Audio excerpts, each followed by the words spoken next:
Bonsoir tout le monde. Bonsoir, bienvenue à cette conférence sur les concours Access Sésame. J'espère que vous m'entendez bien, que tout va bien. Voilà, je suis désolé, on a 2 petites minutes de retard, mais ça laisse le temps aux gens d'arriver. Donc, je vais me présenter pour commencer. Je m'appelle Johan, je suis le directeur de Prépa Campus. Je suis aussi jury d'admission à l'ESSEC et j'ai été pendant 3 ans enseignant de stratégie à l'Université Paris-Dauphine pour les étudiants en troisième année de licence de gestion. Aujourd'hui, c'est moi qui vais vous animer cette conférence sur les concours. C'est des concours que je connais bien parce que je prépare des étudiants avec Prépa Campus depuis 10 ans à ces concours. Et sachez que déjà, ça va être une conférence où on va vraiment rentrer dans le détail euh, enfin, sur toutes les informations pratiques. J'ai pas de parti pris particulier avec les écoles. OK? Donc, je vais pouvoir vraiment, comment dire, vous partager un point de vue très neutre en réalité sur les concours. J'ai comme des partis pris sur ce que je pense être des écoles qui sont mieux que d'autres, des formations qui sont plus adaptées à certains que d'autres. Je vous ferai part voilà, de mon opinion. Après, évidemment, n'hésitez pas à la questionner. À la questionner. Il va y avoir environ 40 minutes de présentation et ensuite je prendrai le temps de répondre à toutes vos questions que vous pouvez poser dans le chat. Sachez que la présentation elle va être enregistrée et que je vous enverrai le replay de la présentation. Je vous enverrai aussi les slides demain. OK? Donc voilà, on va pouvoir commencer tout de suite. Donc, peut-être pour commencer, ça peut être intéressant de faire juste un tout petit point sur les différentes options qu'on a quand on souhaite faire des études de management. En gros, vous pouvez tout d'abord faire ce qu'on appelle une école de commerce. Donc, c'est pour ça que vous suivez cette conférence. Mais il y a quand même des alternatives aux écoles de commerce. Et donc, c'est important voilà, d'en parler rapidement. Quand vous voulez faire une école de commerce post-bac, déjà, il faut savoir que toutes les écoles ne se valent pas du tout. Ok. D'ailleurs, c'est pareil pour post-prépa. Toutes les écoles ne se valent pas du tout. Il y a des excellentes écoles, il y en a qui sont vraiment pas top. Ok. Donc, c'est un point important à prendre en compte. Pour les écoles post-bac, vous avez trois types de programmes. Des programmes en 3 ans, des programmes en 4 ans, des programmes en 5 ans. Les programmes en 3 ans, c'est ce qu'on appelle le bachelor. En France, on n'a pas d'excellents bachelors. Je dirais que les deux meilleurs bachelors, c'est le bachelor de l'ESCP, qui est très international, qui est, euh, enfin, où vous allez être vraiment accompagné voilà, par des bons profs. Les étudiants ont plutôt un bon niveau, mais c'est assez light en termes de programme, moi, je trouve. Et c'est aussi les retours que j'ai d'ailleurs d'anciens étudiants qui sont passés par ce bachelor. Vous avez aussi un bachelor qui peut être assez intéressant pour les étudiants, le bachelor de l'ESDEM. C'est enfin l'ESDEM, pardon, qui est un bachelor de schéma, où vous faites 3 ans de bachelor et le but à la fin, c'est de repasser des concours pour rentrer dans des programmes grande école de commerce. Sachez que quand vous passez par un programme comme l'ESDEM, vous n'aurez pas accès aux meilleures écoles de commerce derrière. Ok. Vous aurez accès à près huitième, neuvième à partir de ce que vous pouvez avoir en post-prépa. Ok. Et après, on n'a pas trop d'autres vraiment bons bachelors type commerce pur. OK? Vous avez aussi des programmes en 4 ans. Donc, les programmes en 4 ans, c'est calqué sur le modèle anglo-saxon. Ça s'appelle des BBA. Et donc, en fait, en France, au bout de 4 ans, on a juste une licence. La quatrième année, c'est comme une première année de master. Mais la première année de master, ce n'est pas un diplôme. OK? Donc, à l'étranger, le bachelor est suffisant. Le BBA, pardon, est suffisant. En France, c'est bien de faire une cinquième année après votre BBA, que vous pouvez faire soit en école de commerce, via par exemple un master spécialisé, soit carrément en faisant une cinquième année à la fac en master. Et en soi, le BBA n'est pas suffisant, mais par contre, on a des excellents BBA en France qui vous permettent de rentrer dans des masters hyper prestigieux derrière.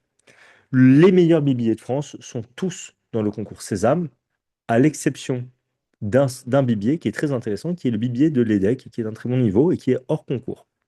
Ce qui est intéressant avec le BBA de l'EDEC, c'est que c'est juste un dossier à remplir et ensuite vous aurez des entretiens et les entretiens sont sous le même format que les entretiens pour les écoles des concours accès au César. Ce qui veut dire que postuler au BBA de l'EDEC, ça vous prend un vœu sur Parcoursup en plus, mais par contre, ça vous prend zéro travail en plus, ou quasiment zéro travail en plus. OK. Ensuite, sinon, voilà, tous les meilleurs BBA sont dans le concours Sésame. Et le meilleur BBA de France, c'est sans aucune contestation possible le BBA de l'ESSEC. Et à titre de comparaison, le BBA de l'ESSEC, c'est un des top programmes que vous pouvez faire en post-bac. Donc, c'est au moins aussi bien que les meilleures facs de. Enfin, le profil des étudiants qui rentrent, hein, c'est bac mention bien, très bien, comme dans les meilleures facs. OK? Et ça correspondrait, le niveau des étudiants. à des étudiants qui font de la classe préparatoire, en termes de enfin, le niveau même du billet en général et la reconnaissance qu'il a, ça correspondrait à ce qui se ferait peut-être en top 6 en classe prépa. C'est-à-dire que les 5 meilleures formations que vous pouvez faire, elles sont en post-prépa. Mais derrière, à partir de la sixième, bah, le BBA de l'ESSEC, c'est au moins à ce niveau-là. OK? Euh, et donc, on a des très très bons BBA. Et le fait que ça fasse 4 ans, ça ne veut pas dire que c'est moins bien qu'un programme en 5 ans. OK? Ça veut juste dire qu'il faut faire une cinquième année derrière, mais ça peut ouvrir à des très très très bonnes opportunités. Et enfin, du coup, les programmes en 5 ans, qu'on peut faire aussi en post-bac, c'est des programmes PGE, souvent ça s'appelle le PGE, programme grande école. C'est les mêmes programmes que ceux qu'on a en classe prépa. Ce que les 2 premières années, c'est comme si vous aviez une prépa intégrée. OK? Donc, les 2 premières années de PGE, c'est des années qui sont plus théoriques que les premières années de BBA. Le BBA, c'est plus pratique. Vous allez plus vite rentrer dans les cours vraiment management, vous allez plus vite faire des stages, vous allez plus vite partir à l'étranger. OK? Chose que vous ferez aussi, mais plutôt à partir de la troisième année en général, quand vous faites un PGE, enfin, dans la grande majorité des cas. OK? Vous aurez quand même des matières de management dès la première année, mais voilà. Et ça ne fonctionne pas non plus comme le lycée et comme la prépa en général, les programmes en 5 ans en post-bac, mais vous aurez plus de place pour les stats, pour les maths, pour la sociologie, etc. Et donc, les meilleurs programmes en 5 ans que vous pouvez faire, ils sont tous dans les concours Accès et Sésame. Et le meilleur programme en 5 ans de France, en post-bac, c'est l'IESEG, il n'y a pas de débat. Et pareil, l'IESEG, à titre de comparaison, ça vaudrait à peu près top 6 en post-prépa. OK? Donc, pour résumer, les meilleurs programmes que vous puissiez faire en post-bac, c'est des BBA et des programmes en école. OK? Euh, et donc, quand vous voulez faire une école de commerce, vous pouvez aussi passer par la case prépa. Et si vous passez par la case prépa, en fait, vous faites d'abord 2 ans de prépa en lycée. OK? Donc, c'est 2 années où où vous allez énormément travailler. Ça ne correspond pas à tout le monde la prépa. En fait, il y a des gens qui vont adorer parce qu'ils vont trouver ça hyper stimulant intellectuellement et qui aiment la compétition et le fait de se dépasser, le dépassement de soi qui est un prépa. Il y en a d'autres qui vont trouver ça horrible, qui vont dire c'est les pires années de ma vie. J'ai enterré 2 années, j'ai fait que travailler, j'ai pas vu la lumière du jour. Et là où tous mes amis, bah, ils avaient une vie sociale et ils ont développé une vie sociale. Moi, de mon côté, c'était travail, travail, travail. Et en fait, c'était horrible. Donc, compétition, etc. Et donc, il y en a pour à qui ça correspond, d'autres à qui ça correspond pas. Et comme je vous disais, les meilleurs programmes en école de commerce qu'on peut faire qu'on peut se faire en France, c'est en post-prépa, c'est HEC en programme grande école, ESSEC en programme grande école. Donc, je vous ai dit, Bibier de l'ESSEC, ça serait top 6, mais ESSEC en programme grande école, c'est top 2. OK? Ensuite, vous avez le SCP, et derrière, vous avez EM Lyon et EDEC. Et en dessous de ça, vous avez plein d'écoles qui sont intéressantes, mais qui ne sont pas meilleures que les meilleurs programmes post-bac. Donc, si sur Parcoursup, vous postulez à des écoles post-bac et à des prépas en même temps, regardez dans les prépas où vous êtes pris, regardez dans l'école où vous êtes, enfin, regardez ce que l'école post-bac, la meilleure école post-bac où vous êtes pris, regardez la prépa où vous êtes pris. Et si vous voyez que dans la prépa, par exemple, où vous êtes pris, il rentre que 25% dans le top 5, par exemple, ça veut dire que si vous avez une bonne école en post-bac, que vous avez peut-être 75% de chances de ne pas faire mieux que ce que vous avez en post-bac. Donc, est-ce que vous avez vraiment envie de vous embêter pour avoir peut-être moins bien, ou en tout cas, dans 3 quarts des cas, pas mieux. Ok? Donc ça, c'est une question que vous pouvez vous poser. Après, il y a des étudiants qui veulent absolument faire une prépa parce que ça les intéresse. Et donc ça, c'est vraiment important. Et il y a d'autres qui veulent absolument pas en faire parce qu'au contraire, ils pensent que ça leur correspond pas. Et donc, il faut aussi énormément vous écouter là-dessus et en fonction de ça, faire votre choix, dans un sens ou dans l'autre. Les écoles de commerce intéressantes en post-prépa ou en post-bac, elles fonctionnent de la même manière. C'est des écoles privées qui vont être payantes, qui vont coûter entre les 12 et 20 000 euros l'année. Pour post-prépa, c'est un peu plus cher, mais post-bac, ça va être 15 000 euros l'année pour les meilleurs. Et vous allez avoir, aussi bien en post-bac ou en post-prépa, en fait, des parcours qui vont être très professionnalisants, où vous allez faire au moins un an à l'étranger, souvent comme 18 mois. Vous allez avoir aussi beaucoup d'expérience internationale, minimum 6 mois, ça, c'est obligatoire, mais vous pouvez faire beaucoup, beaucoup plus, hein, même quasiment toute votre scolarité à l'étranger si vous voulez, dans certaines écoles. Et il y a une grosse disparité au niveau enfin, au niveau des écoles. Et donc, quitte à payer 12 000 euros l'année ou 15 000 euros l'année, autant que ce soit vraiment pour une bonne école. OK? Donc, faites attention à l'école dans laquelle vous êtes prise. Avoir une école de commerce, c'est pas difficile. Ce qui est dur, c'est d'avoir une bonne école. OK? Et donc, par contre, c'est pareil, hein, dans les 2 cas, en post-bac ou en post-prépa, vous avez une vie associative qui est très développée. Vous avez, enfin, voilà, vous avez cette vie à l'étranger. Vous avez un réseau d'entreprises qui va être plus ou moins développé en fonction de l'école, mais ça va être très dynamique. On va vraiment prendre soin de vous. Vous serez souvent en petits groupes en cours, quasiment tout le temps même, d'ailleurs, en petits groupes en cours. Et voilà, c'est une approche qui est assez privilégiée et qui vous permet d'avoir voilà, 4, 3, 4, 5 années qui sont vraiment, comment dire, stimulantes. OK? Autre possibilité, et je devrais peut-être accélérer parce que je suis peut-être un peu lent. Euh, Dis-moi dans le chat, vous trouvez que je suis trop lent ou rythme OK? Attends, je vais mettre un petit message. Rythme OK, point d'interrogation. OK. Si le rythme il est OK pour vous, mettez un pouce. Si vous voulez que j'accélère ou que je ralentisse un peu, dites-moi. Comme ça, je sais. Et pour le reste de la conférence, je peux m'adapter. OK, j'ai mis un message dans le chat. Vous mettez juste un petit pouce si c'est OK pour vous. Ah, je vais Loane qui est de la prépa déjà qui est là.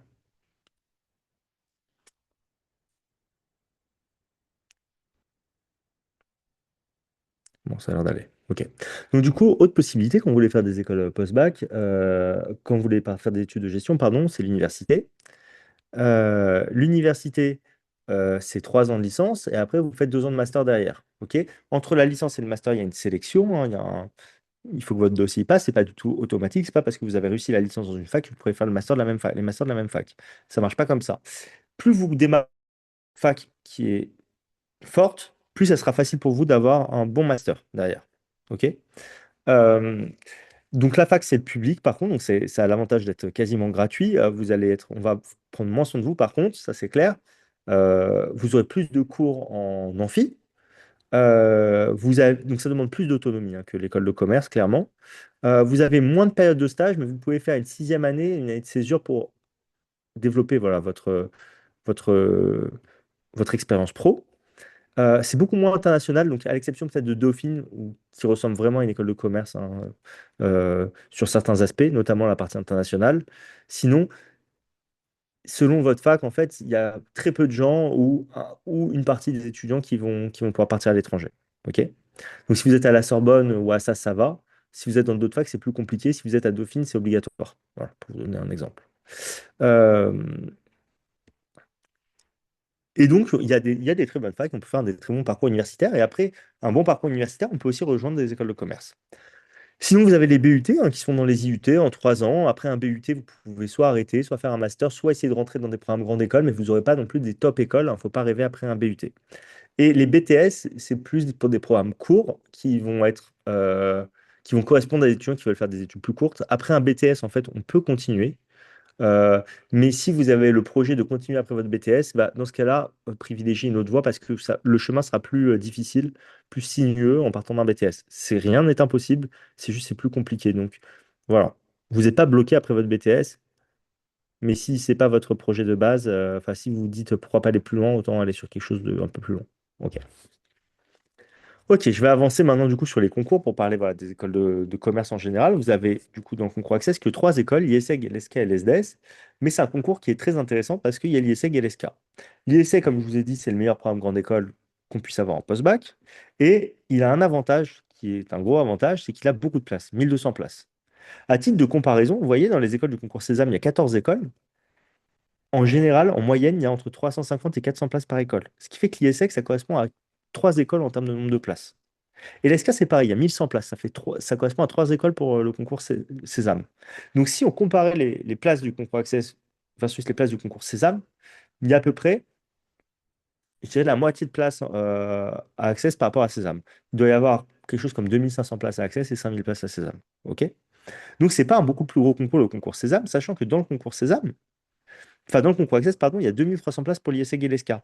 Dans le concours Sésame, sur les 14 écoles, franchement, il y a des programmes qui sont pas très intéressants. OK? Et donc, vous pourrez avoir juste comment dire, sans vous préparer au concours, vous allez juste au concours, il y a des écoles que vous aurez. OK?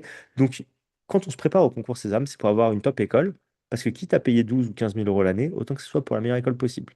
OK? Donc là-dessus, je pense qu'il ne faut pas vous censurer. Si vous avez une bonne école, ne vous dites pas, ah, je ne suis pas au niveau parce que c'est un grand nom. Si vous ont pris, c'est que ça passe. OK? Et c'est ce que je vous souhaite d'ailleurs. Donc, vous avez 3 épreuves écrites au concours Access et on va revenir dessus dans le détail, parce que c'est un peu le but de cette conférence. Et au concours Access, vous avez que des programmes en 5 ans, des programmes grande école. Au concours Sésame, vous avez des programmes en 4 ans et des programmes en 5 ans, des BB et des programmes grande école. Et vous avez beaucoup plus d'épreuves écrites. Les épreuves écrites du concours Sésame, vous allez le voir, c'est très loin du lycée, enfin, c'est assez loin du lycée, quand même, sur pas mal d'aspects. Donc, je crois avoir vu des étudiants de la prépa hein, qui sont déjà dans le chat, qui ont déjà commencé peut-être qui ont déjà pris des cours avec nous. Je pense qu'ils pourront témoigner que ça ne ressemble pas au lycée. OK? Euh, Les écrits du concours Access, c'est le 9 avril cette année. Les écrits du concours Sésame, c'est le 8 avril. Les épreuves écrites des concours Access Sésame se passent à distance. OK?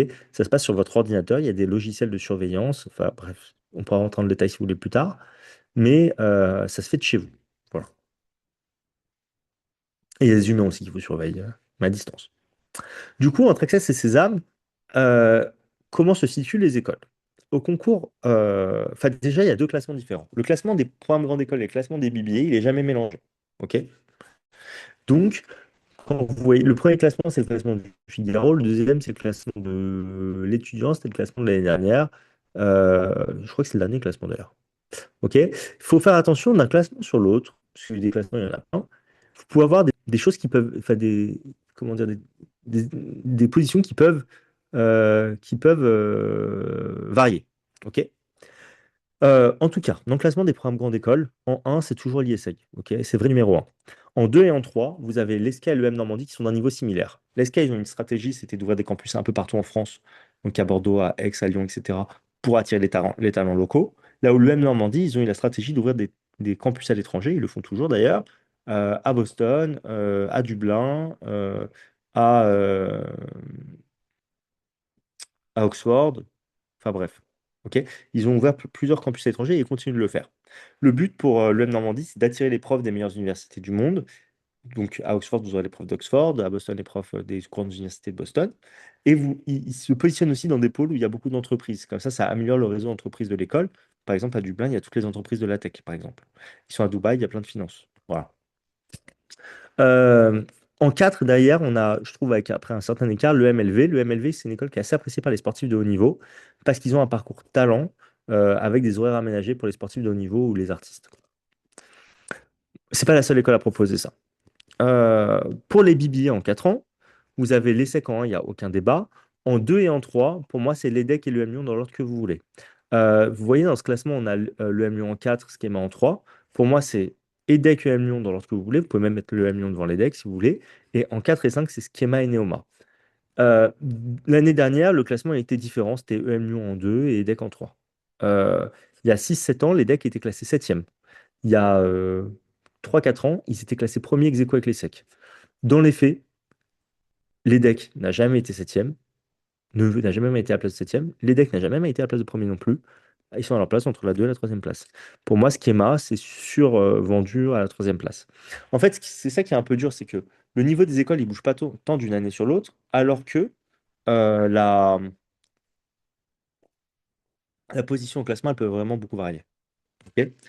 Parce qu'en fait, c'est des formules mathématiques, leur classement, et que ça se base sur des critères qui sont pas des critères ultra objectifs, enfin, comment dire, qui sont purs, quoi. En fait, quand on regarde, moi qui suis directeur de prépa, je vois des centaines d'étudiants qui passent par ces concours tous les ans. Moi, je peux vous dire, les meilleures écoles, c'est les écoles où les meilleurs étudiants vont. OK?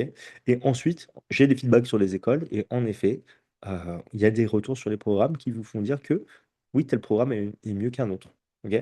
Et typiquement, il y a des écoles que je recommandais auparavant et que je recommande plus. Et il y a des écoles que je recommande maintenant que je recommandais moins avant. Ok. Et ça varie en disant ça. Il y a des choses qui ont bougé, mais ça bouge assez doucement. Les lignes ne bougent pas d'une année sur l'autre, on passe de numéro 7 à numéro 2. C'est faux. Voilà. Alors, du coup, maintenant, si on se penche sur les épreuves écrites du concours, au concours accès au concours Sésame, vous aurez une épreuve d'anglais. Alors, l'épreuve d'anglais du concours accès, ça dure 1 heure. Et, et c'est un vrai-faux, avec des points négatifs. Vous avez 50 questions avec 4 propositions au format vrai-faux. Sur ces 50 questions, il y en a 40, c'est des questions de grammaire, et 10, c'est des questions, enfin grammaire, vocabulaire, disons, et 10, c'est des questions de compréhension de texte. Donc vous allez avoir un texte avec 5 questions et 4 propositions, il faut dire vrai ou faux pour chaque proposition, et un deuxième texte pareil. Et comme si ça ne suffisait pas, il faut rajouter 25 QCM de grammaire en plus. C'est très très très short. Je vous explique pourquoi. Regardez un exemple de question pour le concours Access. Vous avez les propositions A, B, C, D. À chaque fois, pardon, il faut dire si la phrase elle est correcte. En fait, ça veut dire que pour chaque question, vous avez 4 phrases et il faut mettre 4 réponses. Donc en fait, chaque question, c'est 4 questions. OK? Donc quand on vous dit 50 questions avec 40 propositions, en fait, ça veut dire 200 propositions à traiter. C'est très très très short en 1 heure. Et donc du coup, il faut absolument connaître parfaitement vos règles de grammaire pour avoir des réflexes et pouvoir répondre facilement, enfin rapidement aux questions. Même un native en anglais, il n'aura pas 20 sur 20, enfin, il n'aura pas tout bon. Mais si vous n'avez pas tout le monde, c'est pas dire que vous n'aurez pas 20 sur 20. En fait, ce qu'ils font au concours Access, c'est qu'ils regardent la dispersion des scores. Ceux qui ont les meilleurs scores, ils vont avoir 20 sur 20. Ceux qui ont les scores, des très bons scores, mais juste en dessous, ils auront 19, etc. Donc même si en soi vous avez des erreurs, vous pourrez avoir 20 sur 20 à l'épreuve. OK? Au concours Sésame, vous allez avoir des questions au format QCM, 40 QCM pardon, à faire en 30 minutes. C'est quasiment le même programme qu'au concours Access. La différence, c'est que on vous propose 4 réponses, il n'y en a qu'une qui est correcte. Donc en termes de temps, ça se gère plus facilement. Et vous avez quelques questions aussi d'actualité du monde anglo-saxon. Ok? On peut vous demander qui est le Premier ministre de Grande-Bretagne. On peut vous demander, je ne sais pas si c'est passé quelque chose d'important aux États-Unis, on peut vous demander qu'est-ce que ça veut dire telle chose ou telle autre chose. Ok? Donc, on peut vous poser des questions un petit peu plus d'actualité, mais ça représente 3 questions sur 40, hein, je vous rassure. Ok. Sinon, du coup, quand on prépare les concours Access et César, pour les étudiants qui préparent les deux, en fait, en anglais, c'est la même préparation. C'est juste le format des examens qui est différent, mais en fait, la partie cours est exactement la même, de la grammaire, de la compréhension de texte.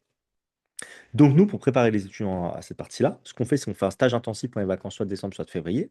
Ils sont 6 étudiants par cours, les étudiants, ils sont 6 étudiants par groupe, pardon, les étudiants. Et, euh, et du coup, on revoit tous les points de grammaire. Pour chaque point de grammaire, on fait des exercices ciblés sur le point qu'on vient de voir. Une fois que tous les points de grammaire sont maîtrisés, on s'entraîne sur des sujets complets chronométrés type concours blanc, juste pour habituer les étudiants à traiter un grand volume de questions et gagner en vitesse. Ok. Et on fait des corrections détaillées, bien évidemment.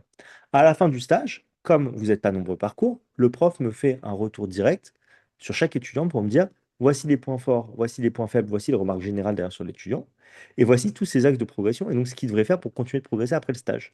Et donc moi, je vous envoie tout ça et je vous conseille des exercices spécifiques à faire sur notre plateforme, enfin, vous avez accès à une plateforme avec plein d'exercices, des cours, etc., pour que vous puissiez progresser jusqu'au concours. Donc c'est comme ça qu'on fonctionne pour les stages intensifs en général et pour les langues, et ça fonctionne très bien. Et donc du coup, vous pouvez vraiment énormément progresser sur la partie anglais sans être vraiment meilleur à l'oral ou sans avoir un meilleur niveau anglais. Il faut juste connaître les règles de grammaire. Vous n'êtes pas obligé de tout comprendre pour utiliser la bonne règle ou pour faire la bonne concordance des temps. OK?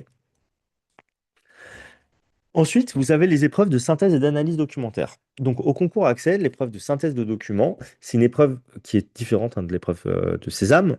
Vous avez 3 heures pour écrire une synthèse de 350 mots, plus ou moins 10%, donc entre 315 et 385 mots, sur un corpus qui fait, en général, vous avez 12 textes peut-être et une image. OK?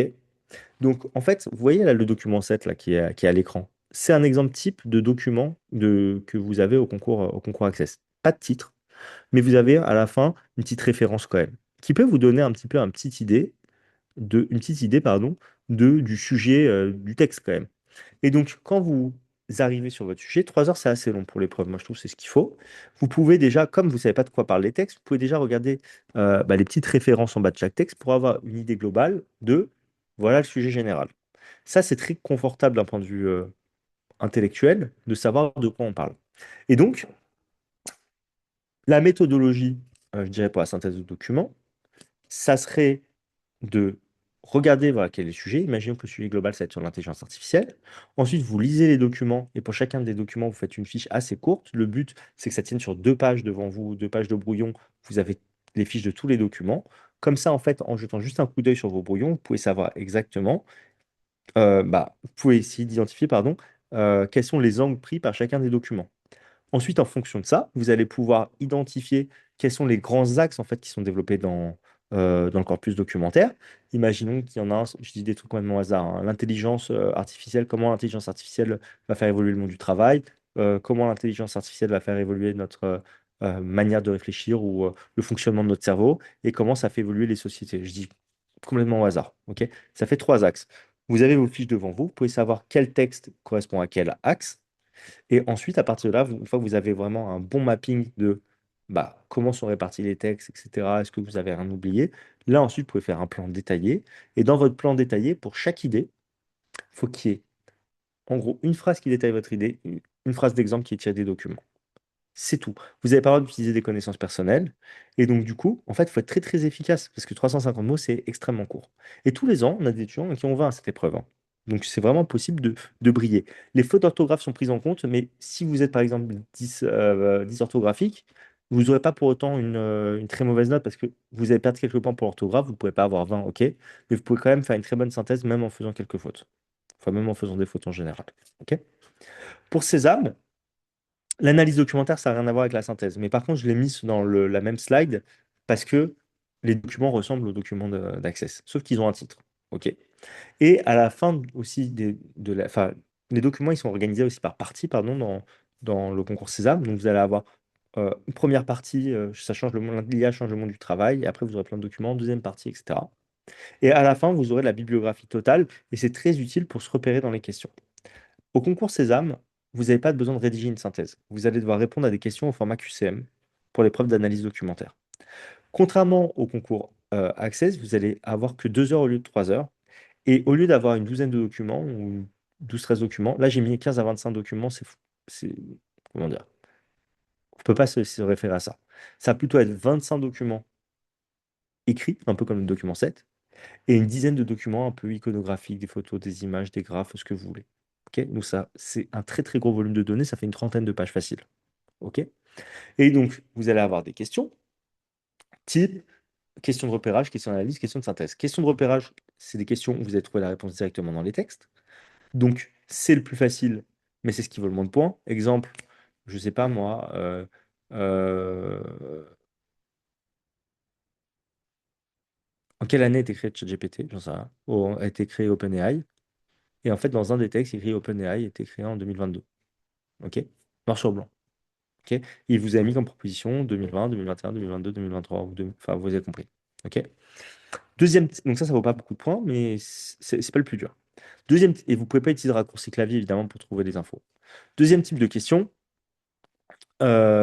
question d'analyse. Les questions d'analyse, c'est des questions où vous avez peut-être entre 4 et 6 réponses qui vont être proposées, et il peut y avoir plusieurs réponses correctes. Donc s'il y a 3 bonnes réponses, ça veut dire que si vous mettez les 3 bonnes réponses, vous avez tous les points. Si vous mettez 2 bonnes réponses sur 3, 2 tiers des points. Une bonne réponse sur 3, un tiers des points. Et si vous mettez une mauvaise réponse, vous perdez tout par contre. Ok. Ça veut aussi dire que pour les questions d'analyse, les bonnes réponses peuvent se trouver dans plusieurs textes. Et là, pour le coup, c'est pas noir sur blanc. Il faut comprendre les textes pour pouvoir répondre aux questions d'analyse. Et c'est plus sujet à interprétation. Enfin, c'est pas vraiment sujet à interprétation, mais par contre, c'est beaucoup plus fin. Ok. Et enfin, les questions de synthèse, ils ont rédigé une synthèse pour vous, et il y a des trous dedans. Il faut du coup trouver les bonnes réponses enfin, faut trouver les réponses qui sont le plus adaptées à la synthèse. Sachant qu'il y a toujours plusieurs réponses qui vont paraître correctes, mais il y en a une qui va être mieux que les autres, ce sera la bonne réponse. Bref, c'est une épreuve où c'est qu'une épreuve de méthodologie, l'analyse documentaire. Et donc, du coup, en fait, que ce soit pour la synthèse ou l'analyse documentaire, on travaille ça sous la forme de stage intensif. Donc, la synthèse, c'est une matière, l'analyse documentaire, c'en est une autre. Et pareil, ça fonctionne comme l'anglais sur une semaine, etc. Et ça ne se prépare que de cette manière-là pour moi, l'analyse documentaire ou la synthèse. Parce que si vous faisiez des cours hebdo là-dessus, en fait, il y a trop, enfin, s'il y a trop une semaine entre deux cours et que vous n'avez pas fini des documents, bah, vous avez juste oublié les textes, c'est très dur de reprendre. Par contre, d'un jour sur l'autre, c'est parfait. Et le fait de répéter la méthode plusieurs fois aussi, ça vous permet vraiment de bien l'ancrer. Une fois que vous êtes à l'aise avec ça, tout est bon.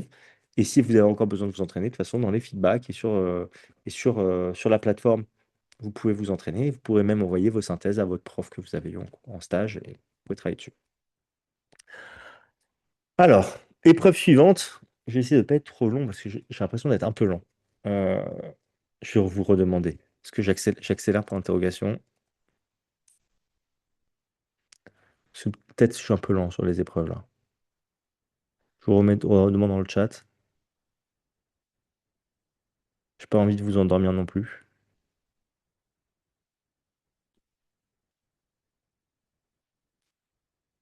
Ouais, ouais, j'accélère. Les gens veulent que j'accélère. Donc je vais accélérer. Ok. Épreuve suivante, la partie raisonnement logique et mathématique. La partie raisonnement logique et mathématique, alors, il y a débat. Ceux qui veulent pas que j'accélère, ouais, il y a Marie-Christine qui a mis un nom. Mettez un petit pouce sous le nom de Marie-Christine. Comme ça, je peux voir. Donc, ok. Donc, du coup, ma partie raisonnement logique et mathématique, c'est uniquement pour le concours Access. C'est en partie. Alors, il y a trois parties. Partie raisonnement logique, partie mathématique, partie problème. Pour la partie raisonnement logique, vous allez avoir des questions qui vont être des questions de réflexion qui sont différentes de ce que vous avez au lycée. Avoir des bonnes notions de mathématiques au lycée, ça va clairement vous aider. Mais par contre, en fait, ça ne ressemble pas au lycée. Et c'est toujours le même type de questions qui retombent. Et il y a plein de méthodes qui ne sont pas au programme du lycée qui nous permettent de résoudre beaucoup plus facilement ce type de questions. Je vous ai mis un exemple de question là. En fait, avec les connaissances que vous avez au lycée, je vous enverrai les slides de toute façon si vous voulez essayer de la faire chez vous. C'est tiré d'une annale, hein, évidemment. Et c'est quelque chose qui tombe très souvent. Si vous essayez de le faire chez vous avec un arbre, ça va être très compliqué, ou avec un tableau, ça va être très compliqué, ça va être vraiment difficile de le faire dans le temps imparti. Vous avez 8 minutes par question. Si par contre on vous a appris à faire un diagramme de veine, ce qui n'est pas au programme au lycée, ça se résout assez facilement. Et donc, du coup, nous, on va vous apprendre à faire des diagrammes de veine, on va vous apprendre à faire des logigrammes, on va vous apprendre à travailler sur toutes les questions type menteur-vérité, comment résoudre les différents syllogismes, comment ça marche la double proportionnalité, etc. Comment on fait avec des problèmes où il faut mettre en équation les problèmes. Bref, il y a plein de différents types d'exercices à maîtriser. Et donc, le programme, il est bien défini. Donc, en fait, si vous maîtrisez tout ce qu'il faut faire pour la partie raisonnement logique, eh ben, vous allez être super performant et gagner même énormément de temps. Si vous n'êtes pas entraîné et que vous avez un esprit très logique, vous arriverez à résoudre pas mal de questions. C'est juste que ça sera beaucoup plus long. Ok? Parce qu'il y a des méthodes en fait qui permettent d'accélérer.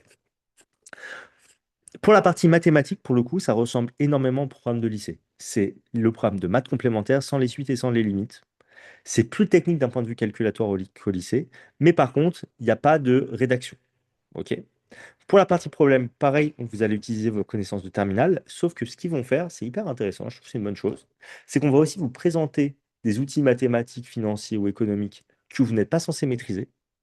On va vous expliquer comment ils fonctionnent, vous devez comprendre ce qui se passe et vous devez les réappliquer et interpréter les résultats dans le problème. Et donc ça veut dire que ça ne peut pas fonctionner de faire juste du par cœur pour la partie problème et de s'entraîner comme un malade. Ce qu'il faut, c'est comprendre la démarche mathématique. Et c'est la meilleure manière de travailler, je pense, en général. Donc nous, quand on prépare des étudiants au problème, ce qu'on fait, c'est qu'on n'essaie pas de deviner ce qui va tomber au problème, vu que ça va être hors programme. En fait, on apprend aux étudiants enfin, on les entraîne en fait sur des exercices de ce type-là. On leur apprend à réfléchir en fait sur le moment et à interpréter les résultats. Et s'ils sont capables de le faire en fait durant les entraînements et qu'ils sont capables de comprendre la gymnastique intellectuelle qu'il faut mettre en place, ils sont capables de le faire lors du problème. Ok? Et donc, ça, c'est hyper bien parce que ça permet vraiment aux étudiants même de progresser en maths en général. S'ils arrivent à prendre ce recul-là, ça leur permet vraiment de progresser et ça leur permet souvent aussi aux étudiants de gagner en maturité. Parce qu'on leur demande jamais ça au lycée, de comprendre par eux-mêmes quelque chose et d'interpréter le résultat. Souvent, en fait, les étudiants, ils peuvent juste s'en sortir en apprenant par cœur. Et c'est pas le plus efficace pour les mathématiques. Les maths, ça ne se travaille pas en sous forme de stage. Ça se travaille mal. Pendant très longtemps, on faisait aussi des stages intensifs de raisonnement logique et mathématique, mais les étudiants qui faisaient des cours hebdo étaient beaucoup plus performants. Donc, si vous voulez vous préparer en mathématiques avec nous, sur la partie raisonnement logique et mathématiques avec nous, et donc sur le concours Access en général, contrairement à l'anglais et à la synthèse qui sont en stage intensif, le raisonnement logique et mathématiques, c'est en cours hebdomadaire entre janvier et mars, donc sur 3 mois, enfin jusqu'au concours en réalité, sur 3 mois, avec 2 heures de raisonnement logique et mathématique par semaine. C'est les samedis de 14h à 16h, en visio. Donc les stages intensifs, ça peut être fait en présentiel ou à distance. En présentiel, c'est au métro République à Paris. Le raisonnement logique et mathématique, c'est que en visio, et c'est toutes les semaines. Et il y a 2 semaines de pause pendant les vacances de février. Ensuite, pour Sésame, la partie raisonnement, c'est maths, français, compétences digitales. En fait, maths, français, compétences digitales, c'est les 3 matières aussi qu'on fait sous la manière de cours hebdo. Et donc là, ça va être par contre les dimanches de 11h15 à 13h15. Donc si vous préparez César, vous avez stage d'anglais, stage d'analyse documentaire, cours hebdo de mathématiques, enfin, de raisonnement, où parfois ce sera des maths, parfois du français, parfois des compétences digitales. Entre janvier et mars aussi. Donc 2 heures par semaine, de 11h15 à 13h15 le dimanche. Vous avez 20 questions en mathématiques à faire en 40 minutes. C'est très très différent du programme d'Access. Ça n'a rien à voir même. Ok? Je vous ai mis un exemple de question ici. Fatih va à l'école, elle y va en bus et rentre en voiture. La vitesse moyenne du bus sur son trajet est de 25 km/h, donc elle allait, et au retour, elle roule à 100 km/h. Quelle est sa vitesse moyenne sur le trajet aller-retour? Eh bien, la plupart des étudiants, ils vont juste faire 25 plus 100 divisé par 2, ça fait 62,5, et ils vont dire sa réponse C. Mais c'est faux. Donc nous, ce qu'on va vous expliquer, c'est comment vous pouvez traiter ce genre de problème. Imaginons que votre trajet fait 100 km. À l'aller, vu que vous faites du 25 km/h, vous allez mettre 4 heures. Au retour, vu que vous faites du 100 km/h, vous allez mettre 1 heure. Vous allez faire 4 plus 1 heure, 5 heures de trajet. Et vous allez faire 100 km à l'aller, 100 au retour. Donc vous aurez fait 200 km en 5 heures. Ça vous fait une vitesse moyenne de 40 km/h. C'est logique. Votre vitesse moyenne serait de 62,5 si vous faisiez 1 heure à 25 km/h et 1 heure à 100 km/h. Sauf que comme vous allez moins vite à l'aller, vous allez mettre plus de temps, vu que c'est un trajet aller-retour. Et donc, du coup, ça va faire baisser votre vitesse moyenne. Voilà. Euh, et donc, du coup, le programme est très différent du programme du lycée. Et si vous êtes en STMG ou si vous avez arrêté les maths en terminale, c'est pas un problème. Là où, par contre, il faut faire au moins maths complémentaires pour le concours accès. Aujourd'hui, je prends plus d'étudiants sur des formations qui commencent en janvier. Je prends pas d'étudiants qui ont arrêté maths complémentaires ou qui n'ont pas fait pris l'aspect maths sur Access. Sur Sésame, ça me pose zéro problème, c'est tellement différent, il n'y a aucun souci. En français, vous avez 40 questions à faire en 30 minutes, des questions qui sont sur la forme du QCM aussi, évidemment, des questions de vocabulaire, type des expressions de la langue française, des locutions latines, des antonymes ou des synonymes, des questions de grammaire, beaucoup, et des questions de littérature, courant littéraire, figures de style, euh, grands auteurs, etc. Et pour les compétences digitales, vous avez 20 questions à faire en 20 minutes. C'est très différent de ce qui se passe au lycée. Ça ressemble un peu à la certification PIX. Ça va être des questions sur les algorithmes, des questions sur les tableurs, les formules notamment qu'on peut utiliser dans les tableurs, ou les fonctions avancées sur les logiciels de traitement de texte type Word. Euh, Vous allez avoir aussi toutes les infos importantes sur les emails, les protocoles STMP, etc., POP, IMAP, etc. Vous allez avoir des infos sur les bases de données aussi, les bases, hein, à savoir sur les bases de données, c'est quoi une clé primaire, c'est quoi une clé secondaire, comment ça fonctionne, c'est quoi une base NoSQL, etc. Vous allez avoir des infos sur quelles sont les différentes menaces qui existent, enfin, quel type d'attaque on peut vous faire et comment on se protège, et aussi quelles sont les bonnes pratiques en ligne, comment fonctionne un ordinateur, etc. Ok. Donc, c'est toutes les infos importantes, connaissances générales sur la partie digitale. Et je pense que j'en parlais avec le concours Sésame. Ils pensent introduire aussi des questions sur l'IA cette année, donc nous, on va le travailler. C'est pas clair encore sur cette partie-là, mais en tout cas, nous, on le travaille parce que c'est hyper important aussi de bien maîtriser l'IA, savoir ce que c'est un agent, savoir comment on fait les bonnes requêtes, etc., savoir les différents types d'IA qui existent. Et donc, nous, on le fait parce qu'en fait, c'est utile pour les étudiants et qu'ils apprennent des choses importantes, enfin, qui leur serviront vraiment. Donc ça, c'est vraiment des apprentissages utiles hein, que vous faites en compétences digitales. Et enfin, dernière épreuve, c'est les enjeux contemporains pour le concours Sésame. C'est sur les actualités des 10 mois avant le concours. Et ça, on travaille ça sur 8 séances qu'on fait entre janvier et mars. En fait, les actualités, on est obligé de les finir en mars, genre fin mars, pour qu'on fait avoir tout le programme. Et ça sert aussi pour le concours accès parce que aux épreuves orales, vous avez des questions d'actualité. Et donc, vu qu'on fait le concours Sésame, on le met aussi à disposition des étudiants qui font le concours Access parce que ça ne leur sert pas pour les épreuves écrites, mais pour les épreuves orales, c'est très important. Et comme il y a beaucoup d'étudiants qui ne suivent pas les actualités, c'est très intéressant de suivre ce genre de cours. OK? Si vous voulez vous préparer seul au concours, vous avez l'application Concours Sésame, donc Prépa Sésame, qui coûte 100 euros, mais ces 100 euros vous sont remboursés si jamais bah, vous inscrivez pas si jamais vous inscrivez au concours, pardon. Donc vous avancez juste les frais et vous payez le reste au moment de Parcoursup. C'est pas mal, mais ça manque cruellement de questions. Donc, par exemple, quand vous faites un test de mathématiques, elle est bien faite, très bien faite l'application, je trouve. Mais quand vous faites un test de maths, par exemple, il y a 10 questions. Si vous refaites un test de maths juste derrière, bah, il y a 3 ou 4 questions que vous avez déjà fait dans le test précédent. Donc, c'est un peu lourd. Ça fausse un peu la donne. Par contre, pour s'entraîner un peu dans son lit, c'est très bien. Vous avez les annales du concours Access sur le site d'Access. Ils n'ont pas d'application. Le seul problème des annales, pour le coup, c'est que les corrections ne sont pas détaillées. Donc, enfin, je vous invite à les télécharger dès maintenant, les annales du concours Access, mais vous allez voir que vous n'allez pas réussir à faire plein de questions parce que c'est trop dur et parce que, en fait, c'est normal, on est au mois de novembre et d'avril le concours. Donc, vous être prêt en février-mars en réalité pour ce genre d'exercice. Donc, c'est assez technique, hein, vous allez voir, mais comme il n'y a pas de correction détaillée, c'est difficile de s'en sortir. Bonne nouvelle, on a eu l'autorisation du concours Access cette année pour faire des corrections détaillées en vidéo qu'on pourra mettre sur le site de Prépa Campus et on le fera d'ici quelques semaines, enfin dans les mois qui vont suivre, quand on se rapprochera un peu plus du concours, on fera des corrections détaillées des annales récentes. Il y a des livres qui existent, le grand manuel du concours Sésame, le grand manuel du concours Access, la Bible du concours Sésame, la Bible du concours Access. Ils sont datés. Honnêtement, ils sont super datés. C'est pas que ça sert à rien, c'est que en fait, il y a plein de choses qui sont plus en rapport avec les concours. La partie cours peut être intéressante parfois, mais franchement, ils sont un peu à l'ouest.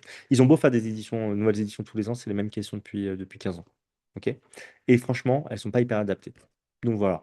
Vous allez voir la différence. Si vous regardez les annales ou l'application du concours Sésame et vous regardez les livres, vous verrez un écart. Ok. Il y a des comptes Insta aussi que vous pouvez suivre. Pour l'anglais, BBC Learning English, c'est super, vous allez apprendre plein de choses. Pour l'actu, il y a Hugo Decrypt. Sur le site sur l'Insta de Prépa Campus, on met plein de choses. Donc, beaucoup d'infos sur toutes les écoles, ça vous servira notamment pour les oraux ou pour tout savoir. Donc, toutes les semaines, on parle d'une école vraiment en détail. Et là, en plus, comment dire, on a décidé de donner beaucoup plus de contenu à partir de maintenant aux étudiants pour vraiment que tout soit sur l'Insta.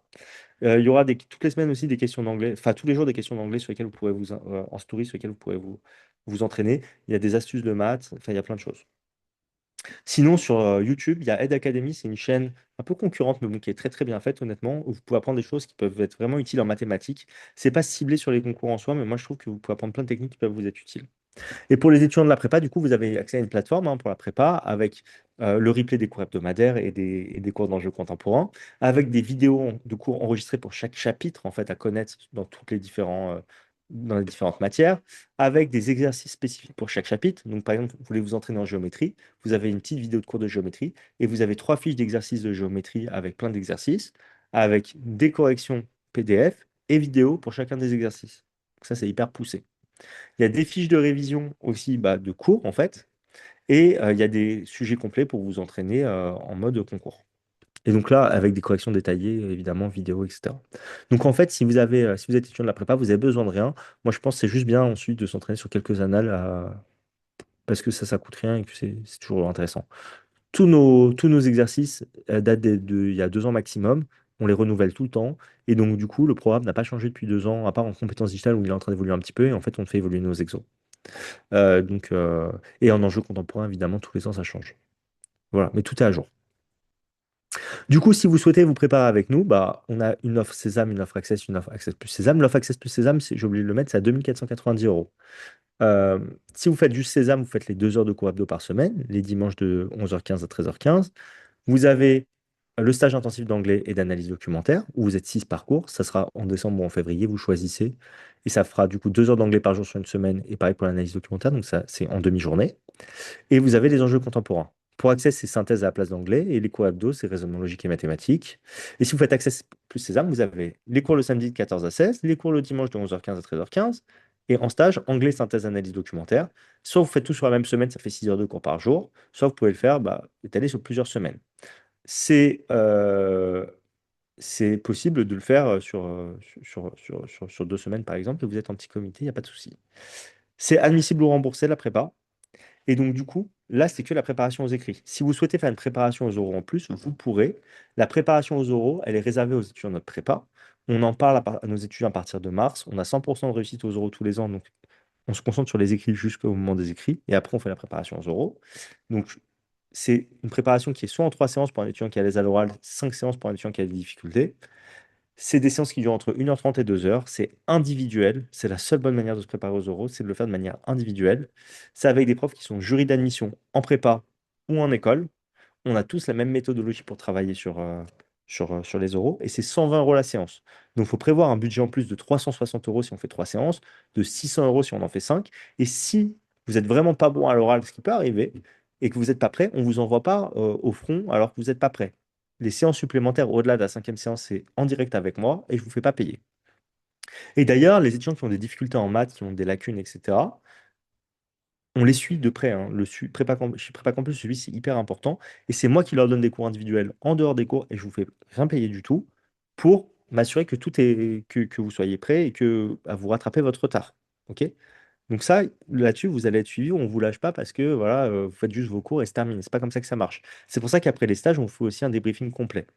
Euh, Si vous avez des questions sur les concours, les écoles, besoin d'aide dans vos vœux sur Parcoursup en lien avec les concours, c'est directement avec moi. Vous prenez rendez-vous, on se fait ça en individuel et je vous aide. C'est le suivi. Sur Parcoursup, je vous donnerai toutes les infos de manière collective. Et ensuite, les étudiants pourront m'envoyer de manière individuelle leur lettre de motivation dès qu'ils pensent qu'ils ont leur version qui est prête. Et je les corrige aussi. Donc du coup, moi, mon rôle dans la prépa en tant que directeur, ça va être surtout d'accompagner les étudiants. Et donc, on se limite à 250 étudiants par an. C'est le nombre d'étudiants que j'arrive à suivre tous les ans. OK? Après, ça fait trop. Euh, et donc, du coup, là, on est déjà à 205 étudiants dans la prépa.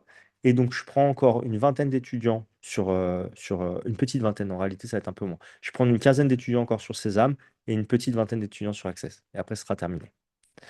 Euh, Si vous voulez voir ce que disent les étudiants, nous, en fait, là, c'est pas les commentaires récents. Tous nos étudiants ont eu un de notre premier choix en 2025, ça c'est vrai. On a eu deux tiers de nos étudiants qui ont été pris à l'IESEG l'année dernière pour ceux qui ont passé le concours Access, c'est 97% à l'ESCA, 100% à l'ESDES. Pour le concours Sésame, 25% de réussite à l'ESSEC, la moyenne nationale est à 8%. 91 à l'EM Lyon, la moyenne nationale autour des 40, il me semble. Et quasiment 100% de toutes les autres écoles.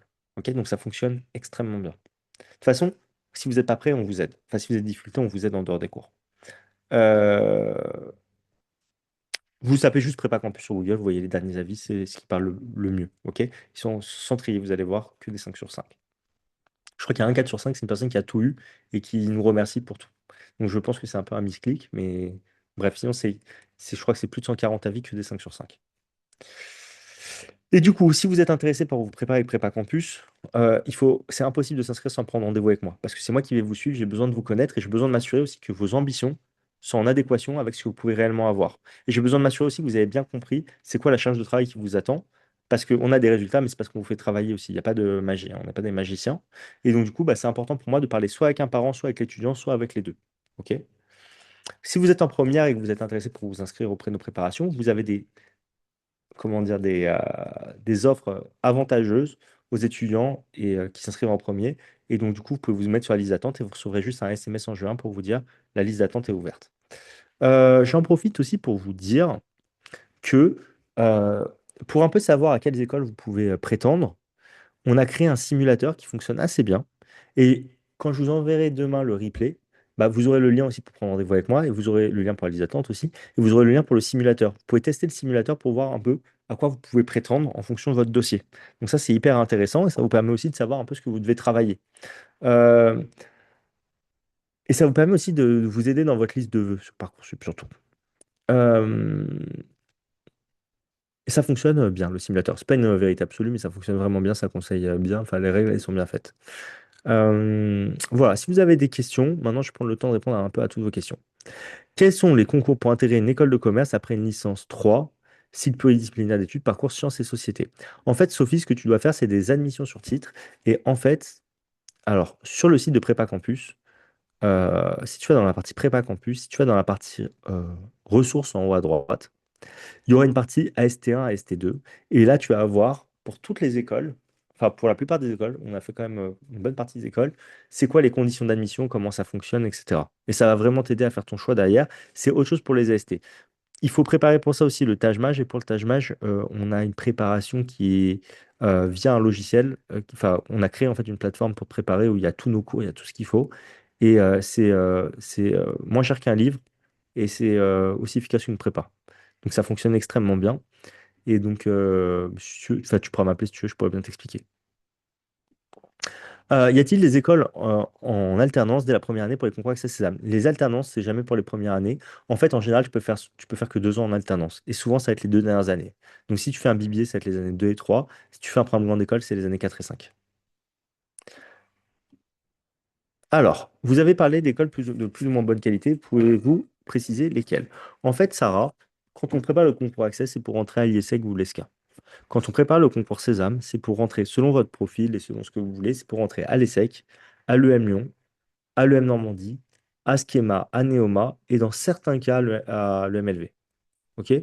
Et après, il y a quelques étudiants qui peuvent être intéressés par GEM ou par Grenoble ou voilà, par quelques autres écoles. Mais sinon, en fait, il y a plein d'écoles que je ne vous recommande pas qui sont les écoles que je n'ai pas citées. OK?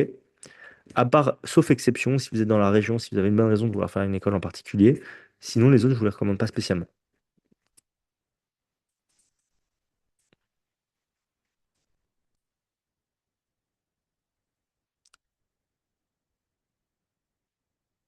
Est-ce que vous avez d'autres questions?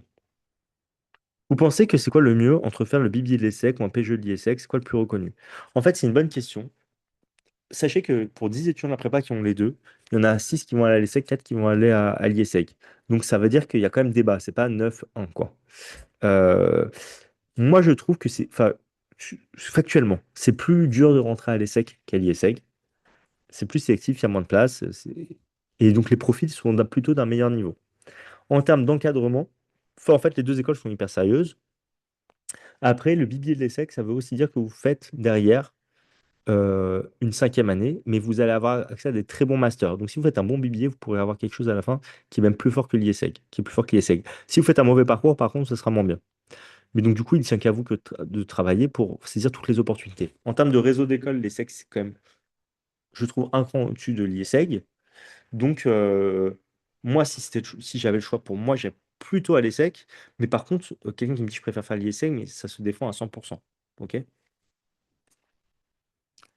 Donc, il y a des bonnes raisons pour faire les deux, disons.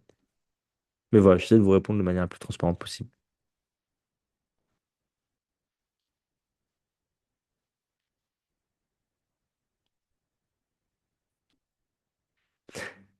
Et en fait, si vous faites un BBA aussi, vous avez la possibilité derrière d'aller aussi finir vos études à l'étranger, hein. Et vous avez accès avec un BBA de l'ESSEC aux meilleures universités.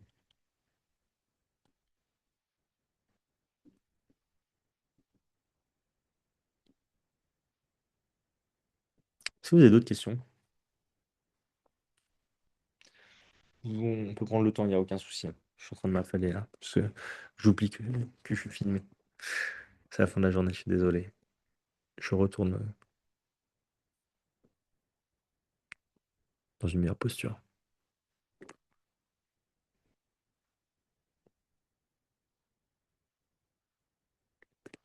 toute façon, si vous avez des questions, je vais vous mettre mon numéro parce que au final, c'est avec moi que vous allez traiter pour toutes les questions comme ça. Et si vous faites partie de la prépa, vous aurez mon contact tout le temps.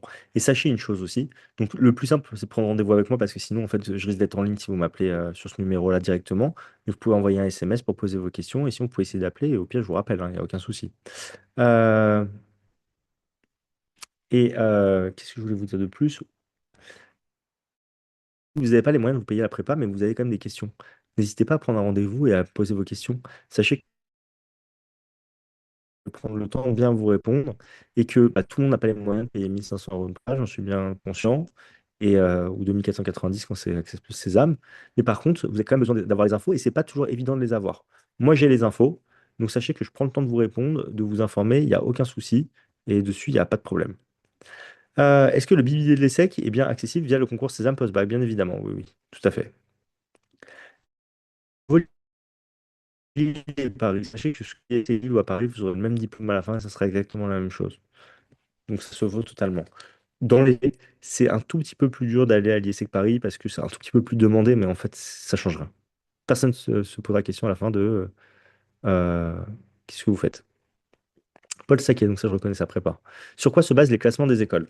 Bah, le classement des écoles, il se base sur plusieurs critères. Et sachez que selon les classements, les critères sont différents.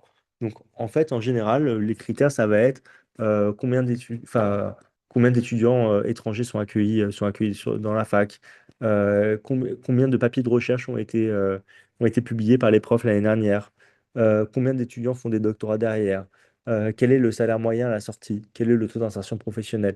Et en fait, toutes les infos sont pas toujours hyper faciles à avoir. Et à la fin, en fait, c'est pas le nombre de papiers qui ont été postés par les profs qui fait vraiment toute la qualité de votre école. La qualité, enfin, comment dire, est-ce que les notes que mettent les étudiants à votre campus, ce genre de choses-là. Mais en fait, ça reste, comment dire, pas parfaitement objectif. Ça reste pas parfait du tout. En fait, on voit des telles variations d'une année sur l'autre, alors que le niveau des écoles, il bouge pas, que c'est un peu choquant. Par contre, ça donne des très bonnes tendances, quand même, enfin, les classements, pour vous dire, voilà, c'est quoi les bonnes écoles, c'est quoi les écoles un peu moins bonnes, etc., quand même. Enfin, c'est jamais une école moyenne qui est numéro une, quoi. Mais en fait, il faut les regarder un peu dans le temps, les classements. Le terme BBA, mais un peu flou. Pouvez-vous m'expliquer? Les BBA, c'est des Bachelor in Business Administration. C'est calqué sur ce qui se fait dans le modèle anglo-saxon. C'est des programmes en 4 ans. Et donc, parce que pour faire ces études à l'étranger, dans les programmes anglo-saxons, c'est en 4 ans que ça se fait. Au bout de 4 ans, en France, vous avez juste une licence et un Master 1, mais le Master 1, c'est pas un diplôme. Vous avez les crédits ECTS qui correspondent au Master 1, mais vous n'avez pas les crédits du Master 2, donc vous n'êtes pas diplômé de Master. Et donc, pour avoir ce fameux diplôme du Master qui est très important en France, il faut rajouter une cinquième année. Le fait d'avoir que 4 ans d'études par rapport à des programmes en 5 ans, ça fait que vous avez un peu moins de temps. Et donc, vous allez avoir moins de temps, donc vous allez faire moins de matière, on va dire, théorique, et vous allez directement rentrer dans le vif du sujet. En général, dès la première année, vous allez commencer sur des masters de management, vous allez faire beaucoup de travaux de groupe et vous serez sur des, comme dans la plupart des écoles de commerce en général, enfin comme dans les écoles de commerce en général, vous allez être en petits groupes en classe de 30, ok, pendant vos cours. Il y a quelques cours en amphi, mais c'est vraiment marginal. Vous allez du coup très vite partir à l'étranger. Souvent, c'est à partir de la deuxième année. Et souvent, les BBA, c'est des programmes qui sont très internationaux. Vous allez beaucoup partir à l'étranger. Ok. Donc, vous faites minimum 6 mois, ça c'est obligatoire. Et souvent, vous pouvez faire plus. Et après, vous allez avoir des stages dès la deuxième année, souvent. Et alors, là où sur un PGE, ça sera plutôt en troisième année. Et ça sera aussi en troisième année que vous partez à l'étranger. Vous commencez à vous spécialiser un peu la troisième année. Et puis après, beaucoup plus la quatrième année. Et donc, pour compléter votre programme, vous pouvez très bien faire derrière un master spécialisé dans une grande école de commerce, même la vôtre ou une autre, hein, d'ailleurs, et ou vous pouvez faire un master à la fac, par exemple, ou continuer en allant à l'étranger. Ça va, c'est suffisant comme explication ou vous avez d'autres questions plus précises sur ce que je viens de dire? Parfait.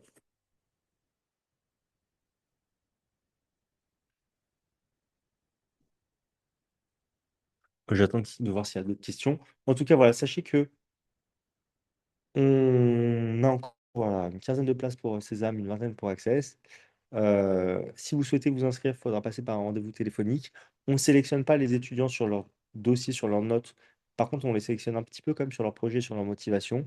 On va être sûr voilà, que la vision soit vraiment claire pour que on puisse accepter l'inscription. On est complet tous les ans, donc la question, c'est pas de savoir si on va être complet le 1er décembre ou le 10 décembre, ça ne changera pas grand-chose, parce qu'on se limite hein, en termes de nombre d'étudiants.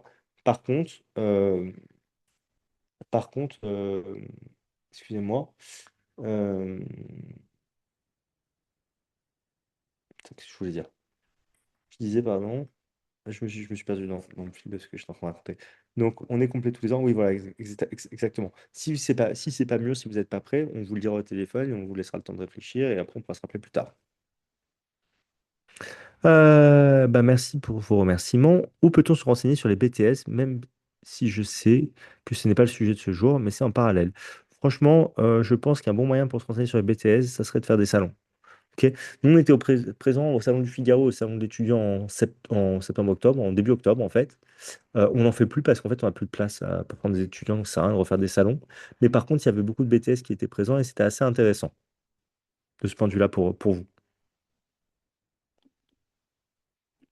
Alors, alors, après un BBA, peut-on réintégrer une HEC? Alors, une HEC, c'est bizarre de dire ça. HEC, c'est une école. Je pense que ce que vous voulez dire, c'est après un BBA, est-ce qu'on peut réintégrer un programme grande école? La réponse, c'est oui. Et en fait, selon les écoles, il y a plus ou moins de passerelles entre les BBA. Donc, par exemple, à l'ESSEC, entre le BBA et le programme grande école, il y a assez peu de passerelles. C'est 2 étudiants par an, à peu près. Par contre, vous pouvez intégrer les programmes grande école d'autres écoles. Ok. C'est une volonté de l'ESSEC, en fait, de limiter les passerelles entre le BBA et le programme grande école. Par contre, sur des masters, vous pouvez basculer. Euh, mais donc, sinon, il y a des écoles pour lesquelles ça se fait beaucoup plus facilement. Ok. Typiquement, à l'EDEC, c'est assez classique.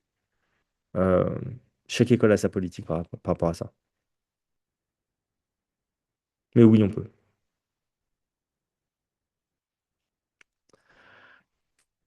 Pour l'EM Lyon, en fait, leur Bibi, il est assez jeune.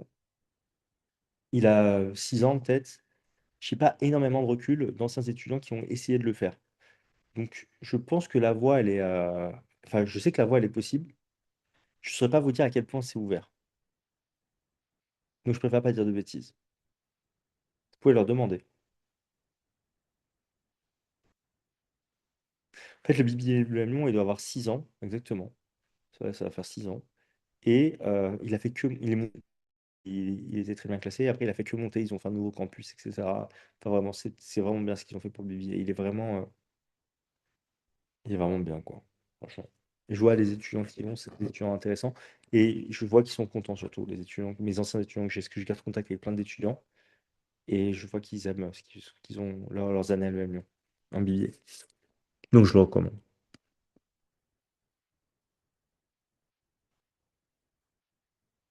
Et je vous disais, par exemple, c'est pas pour tirer sur certaines écoles, mais je vous disais, il y a quelques écoles, par exemple, ils ont des bons programmes grande école comme Cage, mais leur BBA, il est pas top. J'ai pas eu des bons retours. Plusieurs fois. Ça bosse pas assez. Le MLV, c'est bien classé, mais c'est light en termes de cours. Par contre, ils ont un partenariat avec les Sylves, hein, qui est du même groupe, et les Sylves en ingénieur, c'est ultra fort. Donc, il y a des gens qui font la confusion, qui disent, ah, mais c'est aussi bien que les Sylves. Mais non, c'est pas aussi bien que les Sylves. EM Strasbourg, c'est sérieux, mais c'est une école à renommée locale, je dirais. Donc, c'est pas les meilleurs programmes que vous pouvez faire. Ça, c'est des programmes vendus du concours Sésame. Donc, si vous habitez à Strasbourg et que, enfin, ça peut avoir pas mal d'intérêt, hein, et que vous voulez rester dans la région, d'ailleurs même plus tard, vous pouvez dire je fais le M Strasbourg, ils vont être mieux implantés auprès des entreprises locales autour de Strasbourg, et c'est très bien. Mais si vous voulez avoir la meilleure école possible, c'est pas le M Strasbourg que je vous recommanderais.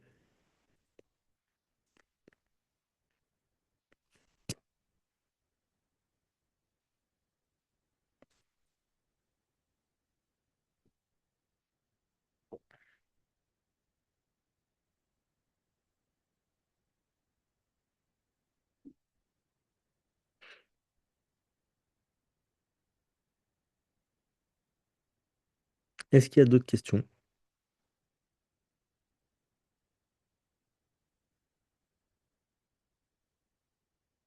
Alors moi, je vais vous poser une petite question, tiens. Avant, je faisais ça, je faisais ce type de conférence avec des anciens étudiants de la prépa, et donc qui étaient en école. Est-ce que vous trouvez que ça serait intéressant que je prenne la peine de convier des étudiants, des anciens étudiants, pour que vous puissiez leur poser vos questions, je puisse donner des retours d'expérience, ou est-ce que vous pensez que c'est un peu superflu? Donc, je vous pose la question. Juste, vous mettez intéressant ou pas nécessaire, vous mettez intéressant si vous trouvez ça intéressant, et aussi pas nécessaire sinon.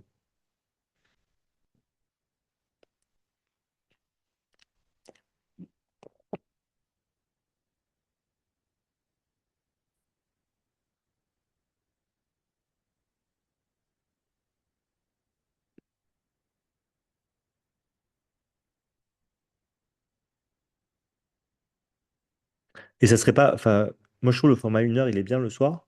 Voilà, je suis en train de brainstormer avec vous, mais c'est pas grave, en vrai, enfin, c'est important de pouvoir améliorer les choses. Euh, En effet, ça prend plus de temps, mais vous trouvez pas que c'est déjà assez long, 1 heure à cette heure-là?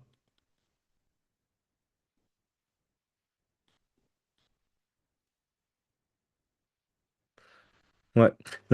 Enfin, l'intervention d'un étudiant, ça sera un peu moins objectif, mais par contre, il pourrait vous donner des éléments vraiment en direct sur comment ça s'est passé le concours pour lui, c'était quoi ses difficultés, etc. C'est ça l'intérêt, je pense, plus que sur les écoles, il connaîtra que la sienne.